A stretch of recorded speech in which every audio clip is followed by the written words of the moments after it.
How's it going, guys? RNG Live here, and today Roaring Rex is here, and I do have this deck to go ahead and help you guys farm him at level 40. Now, level 40 can be kind of tricky if he does get one playoff, but other than that, with this build, there shouldn't be any problem.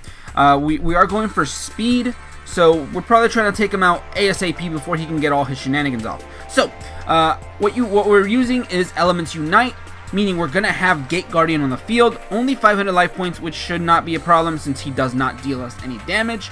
To the point where we can lower our life points and stuff with that card and this card. We can lower it down to 100 for that extra cheeky bonus at the very end. And obviously we're drawing everything in our deck. We are also using Big Koala with polymerization, obviously with the Earth Hex Seal fusion, and we are running Master of Oz. That is our fusion for this deck. I like using the fusions because you get a bit of an extra bonus at the end, and I mean, you get another big body on the field. And so since you do get another big monster on the field, you can easily use Union Attack to power up your Vassal. Now, you can also, if you do not, like, if you guys did not get lucky in the previous event, didn't grind enough or whatever, and didn't manage to get your copies of Union Attack, that's fine as well. I do have a Piranha build, and that one is actually pretty easy because all you really need to do is use the fusion, there he is, Master of Oz, and you're gonna gift to the Martyr all his attack onto on your Piranha, and that's pretty much it. That's all it really takes to win. And then obviously you use Secret Pass, let him attack directly. So without further ado, let's go ahead and check out Rex. And here he is, Roaring Rex, level 40. Alright, so Rex has, I guess, a few interesting rewards. Nothing too outstanding. I mean, we are getting our first like 1800 Dino, which is 4-star Dino, I mean. And so that's kind of cool, and he does search out the field spell. But I do feel like Jurassic World is kind of outclassed, especially with all the new field spells they have, that all of them power up your monsters by like 500. We're eventually going to get an Earth one, and it's going to make this card kind of irrelevant. But we do get a lot of Dino support, so that's pretty cool. So let's go ahead and just take him on. Alright, and it's time. Here's Rex, or Roaring Rex. So he's coming at us with his Dinos. Let's see if he starts off with a Solidarity play, because I have seen him do that. So we are going to get our Guardians. Alright. Okay. No problem. The thing is, he doesn't run cards like, what are they called? He doesn't run, what is it called? I can't think of the name. Order to Charge. He does not run Order to Charge, so we don't really have to fear anything. So right now we can just go ahead and do our play. Let's just auto duel it. So I don't have to see the animation. I can go ahead and heal up because it doesn't matter. We're not gonna fight him because we don't want to deal damage. Do not want to deal damage to his attack position stuff. So right now, awesome. Draw a good goblin. Let's go ahead and attack. Alright. So far so good. Now he can tribute and start doing some shenanigans. Let's see what we draw. Hopefully something to put back. Jar of Greed is good though. I'm going to set that, and we're going to attack. We're going to keep attacking his stuff because we do get a bonus at the end for killing enough of his monsters, so that's pretty decent. And let's see if he starts doing some shenanigans. I didn't activate Jar of Greed. I probably should have. Acidic Downpour. We are also running that in case that he uses all his buffs, like all of them. His monsters will get pretty strong. Not strong enough to beat us, but Acidic Downpour does kind of keep them a little bit, keeps them at bay. So we're gonna activate Jar of Greed. Gonna start drawing stuff from our deck. Another Jar of Greed. Jar of Greed into Jar of Greed. I think we're gonna go ahead and Good Goblin. Why not? Draw a card. Let's put this one back. Why not? I mean, it's all about the draw power in this deck. So we're already at what, 15 cards? Pretty decent. It's alright. Alright, there goes his Field Searcher. I mean, why he didn't activate his effect to search for the field probably means he... Uh-oh. It's coming. Let's activate this. Hope he doesn't blow everything up. Nah, he didn't. Alright, so he did tribute for that guy, which... whatever, fair enough. I'm gonna activate Good Goblin though, put stuff back.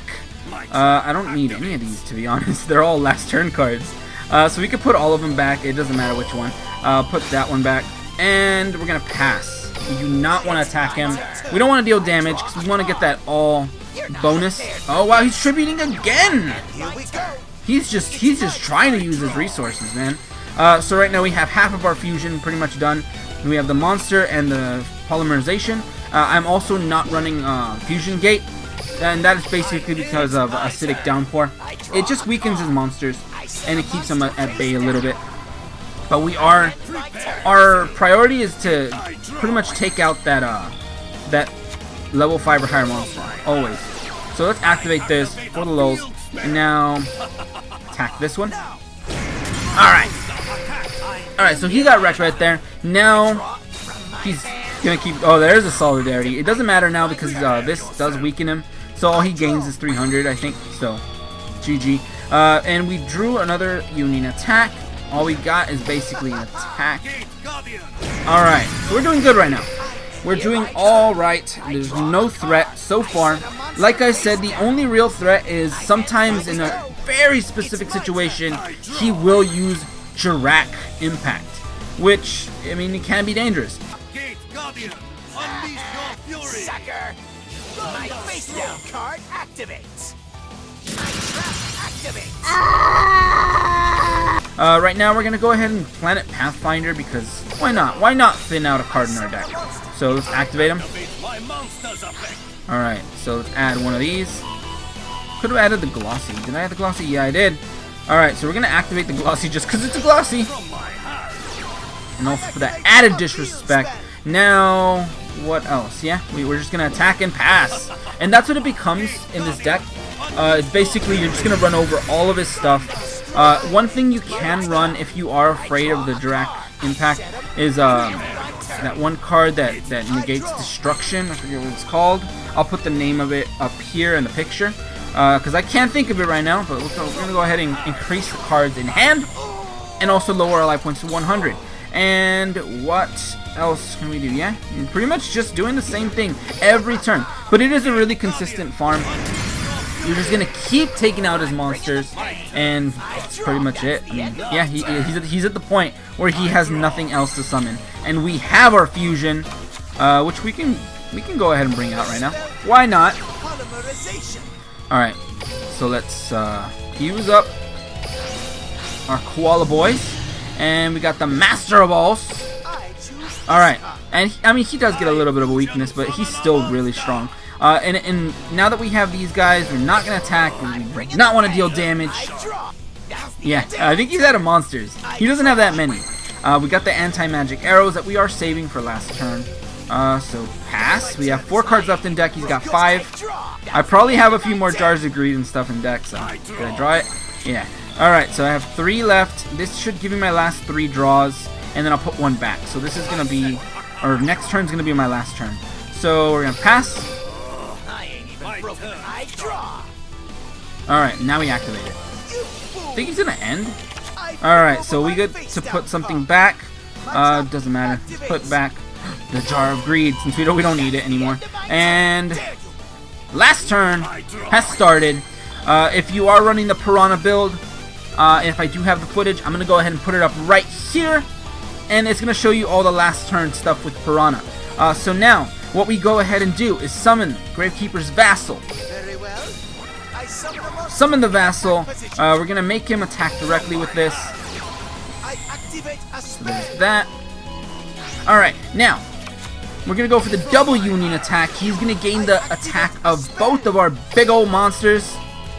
Both of these gigantic chorizos, and he's gonna get really strong. Alright, so now that he's gained all their power, I mean, we don't really need any of these other cards except for anti-magic arrows, which we will activate as soon as we enter battle phase, just in case. I mean, there is no really, I don't think there's really a reason to activate it, but we're gonna activate it just in case, and we're gonna deal a full-on 15k damage.